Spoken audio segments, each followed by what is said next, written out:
Алтын көрсе, періште жолдан таяды деген екен. Бұл сөздің түбірін қай жерден шыққанын бірге зерттеп қарайық.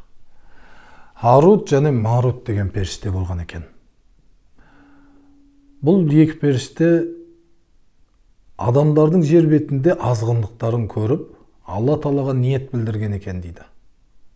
Яғни, егер де біздерді адам кейбінде осы жерге жіберсеңіз, ва Раббымыз Алла, саған құлшылықты аямай жасап, адам кейбінде өмір сүрсек те, сенің разылығыңа жету жолында барымызды салар едік деп ниет білдірген екен дейді. Сонда Аллах Тағала, онда жақсы, адамдарға берген нәпсіні сіздерге де берем деп, жер бетіне, адам кейбіне нәпсімен сүрген екен дейді. Бұл екеуі адамдардың арасында керемет өмір сүріп, адамдардың қошеметіне ие болған, ізгілік пен жақсылық жұмыстармен айналысқан екі жан болып танылып, билік басына дейін көтерілген екен. Екеуі бірге билік басында патшалықта жүріп, адамдарға үкім жүргізген екен.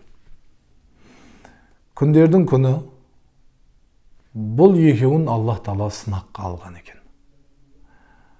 Әдемі, өтті сұлу Зухра атты қызбен. Бұл Зухра атты қыз екеуінің алдынан өткен кезде, бұл екеуі қатты таңырқап, әдемілігіне, сұлулығына ғашық болып қалған екен бірдей. Сонда әлгі Зухра деген қызға ниеттерін білдірген екен тағы. Бірге тұрсақ деген сияқты. Әрине, екеуі бірдей ғашық болғандықтан, ол мүмкін емес нәрсе. Қайсысы кім менің айтқаным істесе, сонымен тұрам, жаңағы сонымен болам деп, әлгі Зухра өзінің шартын қойған екен. Зухра деген ат, қазақша айтқанда шолпан жұлдызы, орысша айтқанда Венера жұлдызы мағынасында.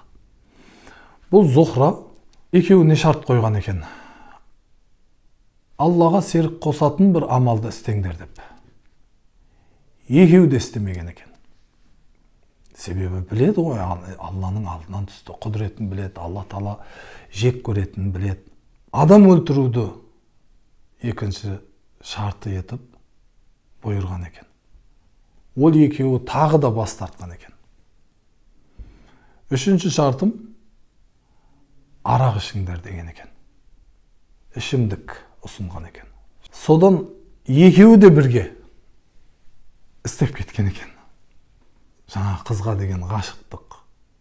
Енді кейбір ғашықтықтар көкірек көзді соғыр етеді. Сондай деңгейде болған дейді. Екеуі де ішіп алып, Алла сақтасын, анау қызбен зина жасап, сөйтіп үлкен күнәларға батқан екен дейді. Содан Алла Тағала ана қызды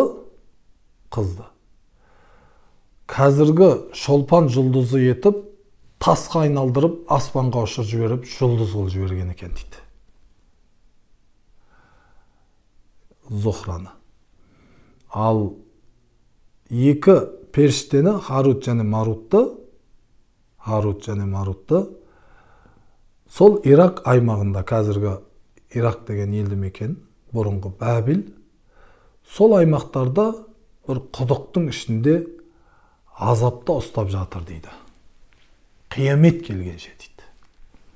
Міне осыдан не болған екен? Осындай мақал, осы риуаяттан шыққан екен. Алтын көрсе, періште де жолдан таяды деген. Бірақ, құрметті ағайындар, жоғарыдағы айтылған оқиға толығымен жалған, өтірік, тоқымалы сөздер. Тұнау еврейлерден келатқан. Бұны Исраилият деп айтылады. Яғни Бәни Исраил ұрпақтары, Жақып ұрпақтары ауыздан ауызға жаңағы айтып келіп жеткізген. Бұны сахабалар да риуаят еткен. Имам Суюти деген ғалымда сахих деңгейінде дәрежесінде қараған.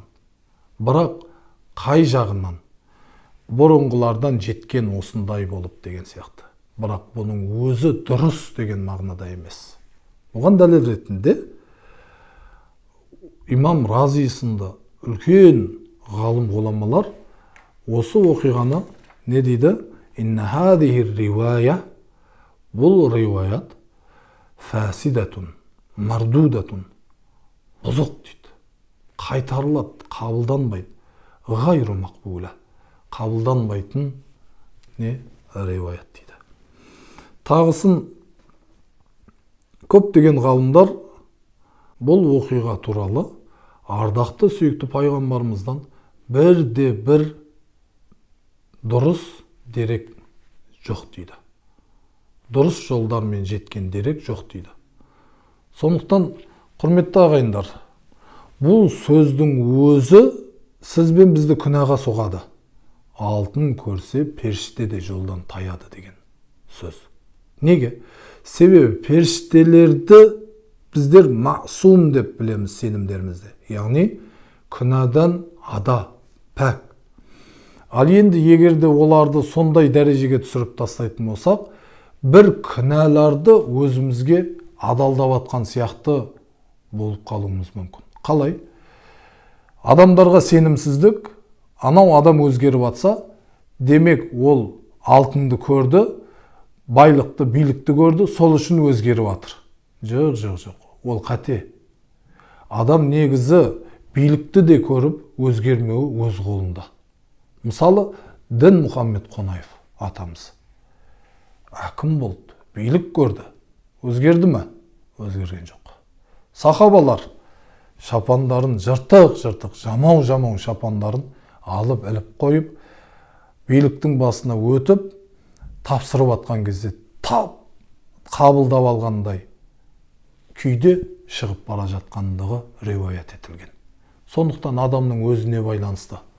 Мынау көкірек, ішкі дүниесі, түйсігі таза болса, онда ол адам өзгермейді. Бір сөздің түбірі көрдіңіз бе, құрметті ағайындар? Қай жерден қай жерге алып барады біздерді. Сондықтан айтып жатқан сөздерімізге мән берейік. Осындай, енді дұрысын бұрысын өзіңіз шешесіз. Комментарияға қалдырсаңыздар болады. Алла сізден және баршамыздан разы болсын. Ассаламу алейкум.